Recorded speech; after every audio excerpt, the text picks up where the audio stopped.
So today is the last day of Black History Month, and I wrote this poem last year for 2012 Black History Month, but this is kind of my ode to Black history, so um, that's what I'm going to do. It's called Our Voice. We have such a voice, don't we? And by we, I mean the African Americans, the homies, the what's up, shawty? It seems like everything we do a bit too loudly, and honestly, I agree. But don't you remember learning about the things they used to do to me? The names they used to call a girl like me, walking down the street, the pace, picking up on my feet because I didn't have a voice. And to them, it was just noise. The voice of an African American like me would have never been heard on that street. There was never an opportunity to be heard. We should all know how that feels. To be ignored, yet you're saying what's real and your dignity peels because you aren't being heard. Can you imagine them shooting out your brains because you want an education? So you took the reins and you studied in a 3x4 shed, spending all that you gained on a second grade reading book?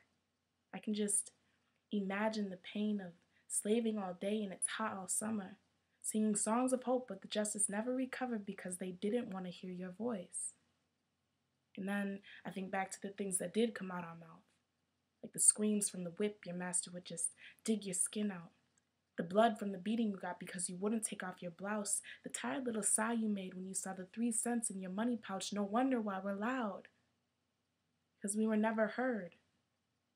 From the beginning, what Black says was absurd, so no matter if we spoke first, second, or third, we have no voice.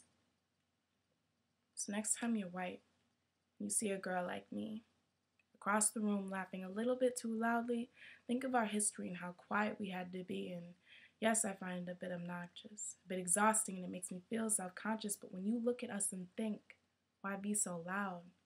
I want you to know that we have our voice and we're proud and we'll use it in a stand and we'll create new music, new poems, and we'll be found because of our voice.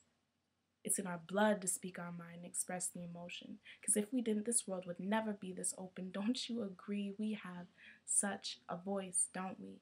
And even though we use it fully, people still think it's unruly, but really, so was the 1800s through 1970s. Blacks, embrace your voice happily, gratefully, and most importantly, appropriately. Because I need to get to the level that was promised to me. We have such a voice, don't we? Thank you.